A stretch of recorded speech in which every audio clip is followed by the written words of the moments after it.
Welcome to our channel with a new adventure about Napoleon Bonaparte. Number 1. Early life and background, 1769 to 1785. Napoleon Bonaparte was born on August 15, 1769, in Ajaccio, Corsica, a Mediterranean island that had recently become part of France. His birth came just 1 year after France had annexed the island from the Republic of Genoa. Napoleon's family were minor Italian nobility of Tuscan origin, but they were not wealthy. His father, Carlo Bonaparte, was an attorney and a Corsican nationalist who initially opposed French rule but later became a supporter, serving as a representative to the court of Louis XVI. His mother, Letizia Ramolino, was a resilient and resourceful woman who instilled in Napoleon a sense of discipline and strength. Napoleon's early years were spent in Corsica, where he grew up speaking Italian and Corsican. The political atmosphere of Corsica, with its tension between local independence movements and French colonial rule, shaped much of his early worldview. The Bonaparte family enjoyed some privileges due to their noble status, which allowed Napoleon to receive a scholarship to study in mainland France. At the age of 9, in 1779, Napoleon left for the mainland, where he attended a series of military schools, first at Autun and then at Brienne-le-Château. He was a capable but not exceptional student, excelling in mathematics, geography, and military history.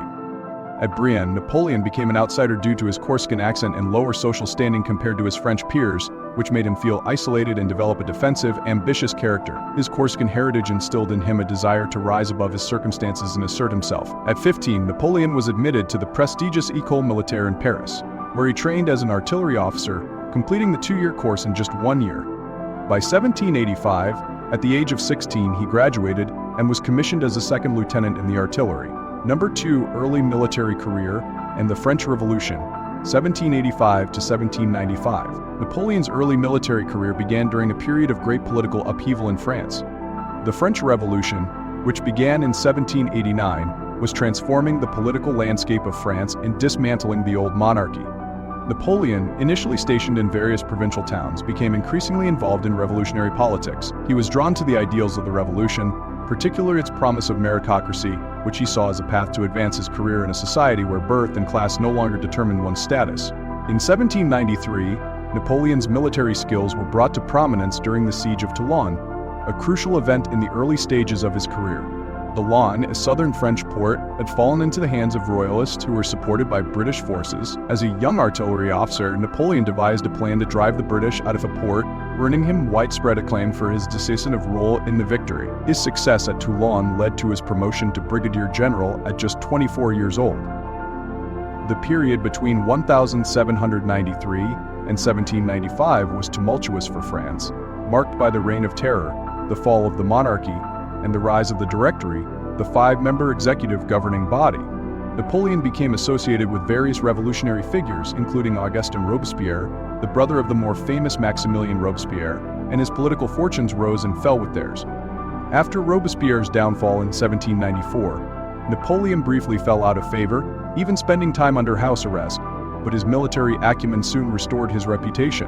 In 1795, Paris was threatened by a royalist revolt, and Napoleon was called upon by the government to defend the capital.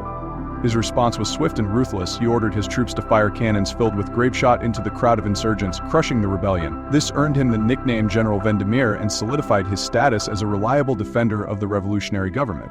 Number 3. Italian campaign and rise to prominence, 1796 to 1799. Napoleon's next major command came in 1796 when he was appointed commander of the French Army of Italy, tasked with taking on the Austrian forces in northern Italy. Despite being given a poorly equipped and demoralized army, Napoleon quickly turned the situation around using his tactical genius to win a series of stunning victories. Suffragette warfare, moving his forces quickly, striking decisively, and maintaining high morale among his troops became legendary. The Italian campaign was a masterclass in military strategy. Napoleon defeated the Austrians and their allies in a series of battles, including the Battle of Lodi, the Battle of Arcole, and the decisive Battle of Rivoli. Through his leadership, Napoleon turned the tide of the war in favor of France, forcing Austria to sue for peace in 1797. The resulting Treaty of Campo Formio was a major diplomatic triumph for Napoleon and expanded French influence in Italy.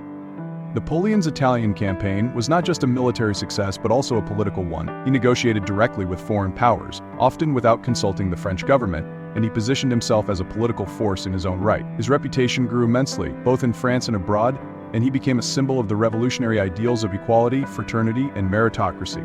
Number 4, Egyptian campaign and the coup of 18 Brumaire, 1798 to 1799.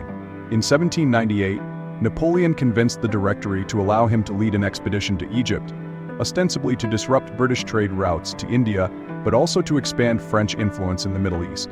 The Egyptian campaign began with the successful capture of Alexandria and a major victory at the Battle of the Pyramids, where Napoleon's forces defeated the Mamluks, the local ruling elite. However, the Egyptian campaign soon encountered major setbacks. In August 1798, the British Royal Navy, under Admiral Horatio Nelson, destroyed the French fleet at the Battle of the Nile, cutting off Napoleon's army from France and leaving them stranded in Egypt. Despite this naval disaster, Napoleon attempted to consolidate French power in Egypt, engaging in scientific exploration and establishing the Institut d'Egypte, which would lead to significant discoveries, including the Rosetta Stone. Facing growing difficulties in Egypt, including revolts and an unsuccessful campaign in Syria, Napoleon decided to abandon his army and return to France in 1799. Back in France, the political situation had deteriorated, and the Directory was increasingly seen as corrupt and ineffective. Sensing an opportunity, Napoleon staged a coup on November 9, 1799, known as the coup of 18 Brumaire, overthrowing the Directory and establishing the consulate, a new government in which Napoleon held the title of First Consul, effectively becoming the ruler of France. Number 5, Consulate and Empire, 1799 to 1804. As First Consul, Napoleon wielded almost dictatorial powers. He reorganized the French government, centralizing authority and enacting wide-ranging reforms. One of his most significant achievements during this period was the creation of the Napoleonic Code. In 1804, a comprehensive legal code that abolished feudal privileges, established the equality of all male citizens before the law, and laid the foundation for modern civil law systems across Europe. So Napoleon also reformed France's financial system, creating the Bank of France, stabilizing the currency and improving the country's infrastructure. So these reforms, coupled with his military successes, solidified his popularity in France. In 1802, a plebiscite declared Napoleon First Consul for life, and in 1804 he crowned himself Emperor of the French in a lavish ceremony attended by Pope Pius VII. Number 6, the Napoleonic Wars, 1803 to 1815. Once crowned emperor, Napoleon embarked on a series of military campaigns known as the Napoleonic Wars, which would dominate European politics for over a decade. His empire expanded rapidly as he sought to spread the ideals of the French Revolution and consolidate French dominance over the continent. In 1805, Napoleon faced the Third Coalition, composed of Britain, Austria, and Russia. His most famous victory came that year at the Battle of Austerlitz, where his forces decisively defeated a larger Austro-Russian army. The battle is often considered his greatest tactical masterpiece and led to the dissolution of the Holy Roman Empire. Napoleon's control over much of Europe seemed secure, with French influence extending from Spain to Italy and into the heart of Germany. However, Napoleon's ambitions led him into increasingly difficult conflicts. His continental system, designed to weaken Britain by banning European trade with the island nation, proved to be economically damaging and unpopular in Europe. In 1808, he invaded Spain and installed his brother Joseph on the Spanish throne, sparking the Peninsular War, a long and costly conflict that drained French resources and tied up his forces in a brutal guerrilla war. Number 7, Invasion of Russia and the Beginning of the End, 1812 to 1814. In 1812, Napoleon made one of his most catastrophic decisions, the invasion of Russia. He assembled the Grande Armée, a massive force of over 600,000 men, and marched into Russia, expecting a swift victory. However, the Russian army employed a scorched earth strategy, retreating deeper into the country while burning towns and fields, depriving the French of supplies. After reaching Moscow, Napoleon found the city abandoned and burning, leaving his army without shelter or provisions as winter set in. The disastrous retreat from Moscow decimated the Grande Armée, with fewer than 100,000 men surviving the campaign. The Russian campaign marked the beginning of the end for Napoleon's empire. Sensing Napoleon's weakness, his enemies formed the Sixth Coalition. In 1813, at the Battle of Leipzig, also known as the Battle of Nations, Napoleon suffered a crushing defeat. By 1814, coalition forces had invaded France, and on April 6, 1814, Napoleon was forced to abdicate for the first time. He attempted to negotiate terms that would allow his son, Napoleon II, to ascend the throne, but the coalition powers rejected his proposal. On April 11, 1814, Napoleon formally abdicated and accepted exile to the island of Elba, a small Mediterranean island off the coast of Italy. As part of the Treaty of Fontainebleau, Napoleon was granted sovereignty over Elba and allowed to retain the title of emperor, though his reign was now confined to this tiny island. Number 8. Exile on Elba and the return to power, 1814 to 1815. Though stripped of his power, Napoleon remained active during his exile on Elba. He reformed the island's government, economy, and military, applying his administrative genius even to this small outpost. However, he grew increasingly restless as reports reached him of the unpopularity of the Bourbon monarchy, which had been restored under Louis XVIII. Napoleon also learned that France's economy was in decline, and many of his former supporters, including soldiers and officers of the Grand Army, remained loyal to him. On February 26, 1815, after less than a year in exile, Napoleon escaped from Elba with a small band of loyal followers. He landed in southern France on March 1, 1815, where he was met not with resistance, but with enthusiasm. As he made his way north, soldiers sent to arrest him instead rallied to his side. By the time he reached Paris, Louis XVIII had fled, and Napoleon reclaimed power, beginning what became known as the 100 Days, a brief but dramatic return to leadership.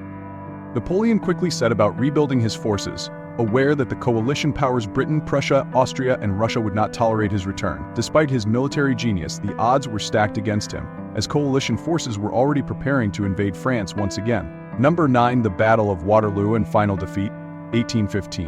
Napoleon's final stand came at the Battle of Waterloo on June 18, 1815, near the town of Waterloo in present-day Belgium. Facing a coalition army led by the Duke of Wellington, Britain, and Marshal Gavard von Blücher-Prussia, Napoleon's forces were outnumbered and outmatched. The battle was fiercely contested, and for much of the day it seemed that Napoleon might still pull off a victory. However, the timely arrival of Blücher's Prussian forces tipped the scales against him. As night fell, Napoleon's army was in disarray, and his final defeat was sealed. His last bid for power had failed. After Waterloo, Napoleon returned to Paris, where he was once again forced to abdicate on June 22, 1815. This time, there would be no negotiation, no second exile to a nearby island. The coalition powers, especially Britain, were determined to ensure that Napoleon would never threaten Europe again. Number 10. Final exile to St. Helena, 1815 to 1821. Napoleon sought to escape to America, but the British Navy blocked his route. With no other options, he surrendered to the British on July 15, 1815, aboard the HMS Bellerophon. Instead of sending him to a nearby exile, the British government chose to send him to St. Helena, a remote volcanic island in the South Atlantic, more than 1,200 miles off the coast of Africa. St. Helena was chosen because it was so remote that any possibility of escape was virtually impossible. Napoleon arrived on St. Helena in October 1815. His accommodations were Spartan compared to his previous exile on Elba. He lived in Longwood House, a damp and dilapidated residence, under constant surveillance by British officials and soldiers. His health began to deteriorate in the harsh climate, and he often complained of the cold the quality of food and drink provided to him. Despite his isolation, Napoleon continued to write prolifically during his time on St. Helena. He dictated his memoirs to his loyal companions, reflecting on his life, his rise to power, and his military campaigns. He attempted to justify many of his decisions and sought to craft his legacy as a champion of the French Revolution's ideals. Napoleon portrayed himself as a visionary leader who had sought to unite Europe under a just and enlightened rule, though history often remembers him as a conqueror whose ambition led to widespread death and destruction. Number 11. Death and legacy, 1821. Napoleon's health continued to decline, and by early 1821, it was clear that he was seriously ill. Some accounts suggest that he suffered from stomach cancer, the same disease that had likely claimed his father's life, while other theories, including that of arsenic poisoning, have been proposed by historians. In his final weeks, Napoleon's condition worsened, and he was bedridden. On May 5, 1821, at the age of 51, Napoleon Bonaparte died in exile on St. Helena. His final words were reportedly, France, the army, head of the army, Josephine, reflecting his undying loyalty to his country, his soldiers, and his first wife, Josephine de Beauharnais, whom he had divorced in 1810 in order to marry the Austrian Archduchess Marie-Louise and secure an heir. Napoleon's body was buried on St. Helena, though his remains were exhumed in 1840 and returned to France, where they were entombed in Les Invalides in Paris, an honor reserved for France's greatest military heroes. Number 12. Napoleon's legacy. Napoleon Bonaparte remains one of the most complex and controversial figures in history. His rise from relatively humble beginnings to become Emperor of the French and one of the most powerful rulers in the world is a story of remarkable ambition, talent, and determination. His military genius reshaped the map of Europe and changed the course of history. Napoleon's legacy is both celebrated and criticized. On one hand, he spread the revolutionary principles of equality, meritocracy, and legal reform throughout Europe. The Napoleonic Code, which he implemented across his empire, is still the foundation of many modern legal systems. He reformed education, established the Bank of France, and modernized state institutions in ways that continued to shape France long after his death. However, Napoleon was also a dictator and an aggressor whose relentless pursuit of power caused untold suffering. His wars led to the deaths of millions, and his imperial ambitions plunged Europe into nearly 2 decades of conflict. Many view his downfall as the inevitable consequence of overreaching ambition. In death, as in life, Napoleon remains a polarizing figure. To some, he was a visionary leader who sought to bring about a new European order based on the ideals of the French Revolution. To others, he was a ruthless conqueror whose quest for glory wrought havoc on an entire continent. His life and legacy continue to fascinate historians, and his story remains one of the most compelling in the annals of modern history. Thank you for watching us. Like and subscribe for more adventures.